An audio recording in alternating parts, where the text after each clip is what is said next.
Hello everyone, good morning. আশা করি তোমরা সবাই অনেক ভালো আছো, সুস্থ আছো। আমরাও কিন্তু অনেক ভালো আছি। আর আমার আরেকটা নতুন ব্লগে তোমাদের সবাইকে ওয়েলকাম জানাই। আই হোপ আজকের ভিডিওটা তোমাদের সবার ভালো লাগবে, তাই সবাইকে অনুরোধ করছি আমার পুরো ভিডিওটা দেখার। আর এখন বাজে সকাল 8:30। তো আজকে আমি সকাল 8:30টাতে কিন্তু আমি আমার ব্লগটা শুরু করলাম। আর আজকে সকালবেলার কোনো কাজকর্ম আজকে আমি আর তোমাদের সঙ্গে শেয়ার করলাম না। আজকে ঠাকুর ঘরের পুজো দিয়ে প্রথম আমার ভিডিওটা শুরু করলাম, কারণ সকাল থেকে আমার কাজকর্ম মানে বাসি কাজকর্ম, স্নান সমস্ত কিছু হয়ে গেছে। এখন পুজো দেওয়াটা থেকে শুরু করলাম আমি আমার ভিডিওটা। তো পুজো টুজো দিয়ে একটুখানি চা খেয়ে নিলাম, কারণ আমি পুজো না দিয়ে তো চা খাই না। দুই একদিন হয়তো খাওয়া হয়ে যায়, কিন্তু এই কদিন একটু সকাল সকাল ঘুম থেকে উঠছি, গরম পড়ে গেছে। তো এখন আর অতটাও বেলা হবে না ঘুম থেকে উঠতে, কারণ ভোর 5টা 5:30টার মধ্যে আমার এখন ঘুম ভেঙে যায়। গরম পড়ে গেছে, আর এখন আর তো জানালা খোলাই থাকে, বাইরের আওয়াজটাও আসে, একটু পাখির ডাক টাক শুনলেই ঘুমটা ভেঙে যায়। আর আমার একবার ঘুম ভাঙলে তো আর ঘুম আসবেই না, তো শুয়ে থেকে কী করব। তাই আমি ভাবি উঠে কাজকর্ম শুরু করে দিই, তাহলে একটু তাড়াতাড়ি কাজটাও শেষ হয়ে যাবে, হাতে একটু অনেক সময়ও পাবো তাহলে।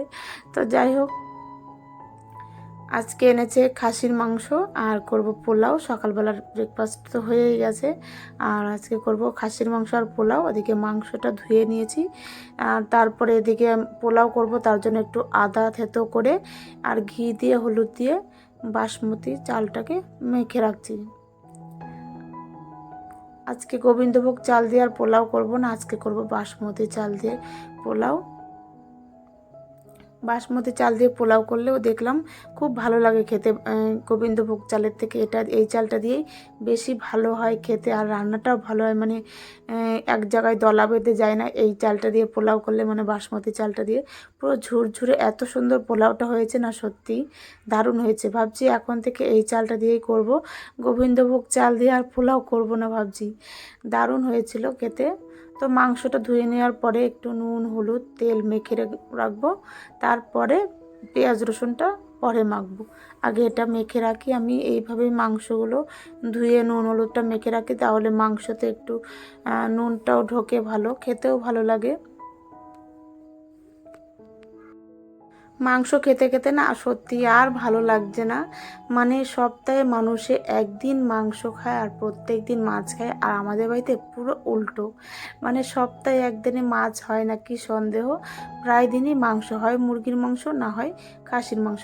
একঘেয়েমি কিন্তু কোনো কিছুতেই ভালো লাগে না, সেটা কোনো খাওয়ার হোক, রান্না হোক বা কাজকর্মই হোক, কোনো কিছুই কিন্তু একঘেয়ে ভালো লাগে না। তেমনটা হয়েছে আমাদের বাড়িতে, পুরো একঘেয়ে হয়ে গেছে মাংস খেতে খেতে, আর ভালো লাগছে না। কারণ তোমরা তো জানোই আমার ছেলে কোনো মাছ খায় না, ওর জন্যই কিন্তু শুধু মাংসটা করা হয়। কিন্তু 4জন ঘরে, আমরা 4জন, যদি একজনের জন্য মাংস করি আর 3জন আবার কি খাবো, তাই ভাবি থাক একবারে মাংসই রান্না হয়ে যাক। এই 4জনের জন্য দেখবে বেশি পদ রান্না করতেও ভালো লাগে না। আর আমাদের বাড়িতে এমনিতেই সবার খাওয়া দাওয়া একটু পরিমাণে কমই, মানে একবার খেলে আর দ্বিতীয়বার কেউ খেতে চাইবে না, এমন অবস্থা এক একজনের। তো যাই হোক, এদিকে কিন্তু আমি মাংসটাও বসিয়ে দিয়েছি, আলুটা আগে ভেজে নিলাম। আর খাসির মাংস মানেই কিন্তু, মানে বাঙালির মাংস মানে আলু, সেটা বিরিয়ানি বলো বা মাংস বলো, আলু কিন্তু সমস্ত কিছুতে দিতে হবে। মাছে বলো, বাঙালি মানে আলু, আলু কিন্তু সমস্ত খাবারে লাগবেই আমাদের। তো মাংসের আলুটা ভেজে তারপরে গরম মশলা, মানে গোটা গরম মশলা, তেজপাতা, জিরে ফোড়ন দিয়ে তারপরে পেঁয়াজ কুচি আর গোটা রসুন, আমি যেইভাবে মাংসটা করি সেইভাবেই করলাম। তো এদিকে আজকে দুটো কড়াই কিন্তু আমি রান্না বসিয়েছি, এদিকে মাংস বসিয়েছি ছোট কড়াইটায়, আর পোলাওটা বসিয়েছি বড় কড়াইতে। আর বড় কড়াইতে পোলাওটা বসালাম কারণ একটু নাড়তে চাড়তেও সুবিধা হবে, কারণ পোলাওয়ের চালটা যতটা ভাজা যাবে ততটাই কিন্তু ঝুরঝুরে হবে পোলাওটা। তাই আজকে ভাবলাম এই বড় কড়াইটাতে বসিয়ে দিই, তাহলে একটু নাড়াচাড়া করতেও আমার সুবিধা হবে। আর এই ছোটো কড়াইটা যদি এই পোলাওটা বসায়, তাহলে কিন্তু একটু নাড়তে চাড়তে কষ্টই হয় আমার। আর এই কড়াইতে পোলাওটা করার পরে কিন্তু সত্যিই ভালো হয়েছে, আর চালটাও বাসমতি চাল। তো এদিকে চালটা ভালো করে ভেজে তারপরে ফোটানো, মানে গরম জল দিয়ে দিলাম, চালের পরিমাপ অনুযায়ী ডবল জল দিয়ে দিলাম। তো এই কড়াইতে পোলাও সত্যিই খুব ভালো হয়েছে।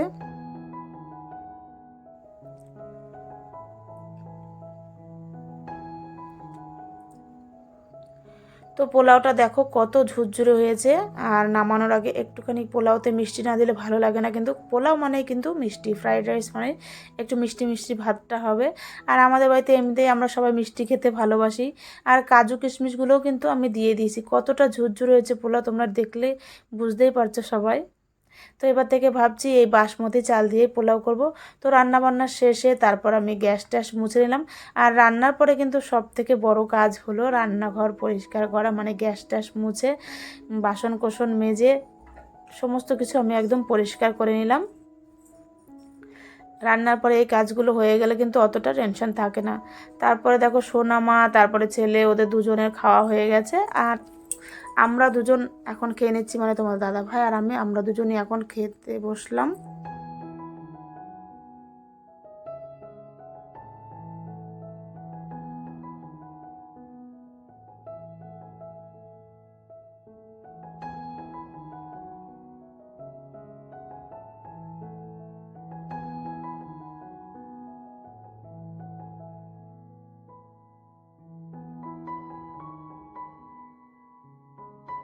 আর খাওয়া দাওয়া শেষে তারপর একটু মৌসুম্বি লেবু রস করে নিচ্ছি, কারণ ছেলেকে দেবো, সোনামাকে দেবো, আমরাও খাবো।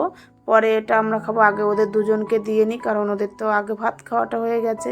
তাই ভাবলাম ওদের দুজনকে আগে রস করে দিই, তারপরে না হয় আমাদেরটা পরে কেটে নেব।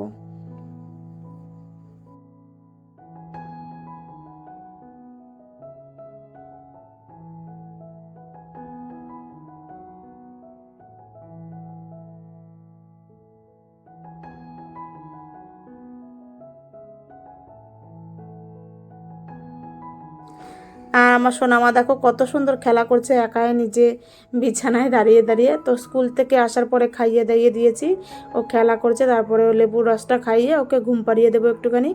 আর দেখো আজকে একাই যে এত সুন্দর লেবুর রসটা খেয়ে নেবে আমি ভাবতেও পারিনি, সত্যি প্রত্যেকদিন এত জ্বালায়, কিন্তু আজকে পুরো লক্ষ্মী সোনা হয়ে গেছে, একদম তাড়াতাড়ি খেয়ে নিল লেবুর রস।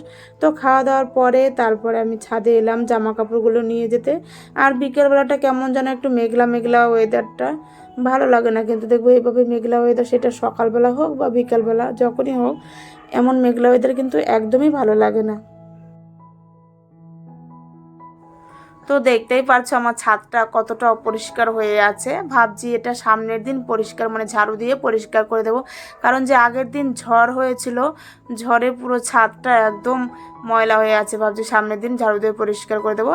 তারপর সন্ধেবেলা একটু সন্ধে টন্ধে দিয়ে সোনামা আর ছেলের জন্য আবার একটু কেলক্স করে নিলাম, মানে দুধ দিয়ে কেলক্স দিয়ে, আর একটা কলা দিয়েছি, আর একটু খেজুর দিয়ে কেলক্স দিয়ে সন্ধ্যাবেলার টিফিনটা দিয়ে দিলাম। এটা কিন্তু সন্ধ্যাবেলার ফাস্ট ফুড খাওয়ার থেকে কিন্তু অনেক ভালো, অনেকটা ভিটামিনও আছে এর মধ্যে। ভাবছি এখন থেকে ফাস্ট ফুড পুরো বন্ধ করে দেবো। ছেলে ও তো প্রত্যেক দিনই প্রায় ফাস্ট ফুড খেয়েই থাকে, তো বলছি এখন থেকে এগুলোই খাবি, ফাস্ট ফুড পুরো বন্ধ করে দিয়েছি। কারণ কতটা যে ক্ষতি ও সেটা বুঝতে পারছে না, ফাস্ট ফুড খেলে কতটা ক্ষতি হয়। তো ওকে বোঝানোর পরে বলছে ঠিক আছে এগুলোই দেবে আমাকে কেলগস, সন্ধ্যাবেলা এটাই খেয়ে নেব। আর আমাদের দুজনের জন্য 2 কাপ লিকার চা করে নিলাম, আর একটু বিস্কিট নিলাম, আর ওদের 2 ভাই বোনের জন্য কেলগস নিলাম। আর আমার সোনামা দেখো কত সুন্দর সাজুগুজু করে বসে আছে নিচে একা একাই, মাথায় মুকুট পরে, নাকে নথ পরে, লিপস্টিক দিয়ে কত সুন্দর সাজুগুজু করেছে আমার সোনামা। তারপর রাত্রেবেলা লুচি করে নিলাম, আর দুপুরবেলার তো মাংস আছেই। তো আজকের মতো ভিডিওটা এখানে শেষ করছি। তোমরা সবাই ভালো থেকো, সুস্থ থেকো।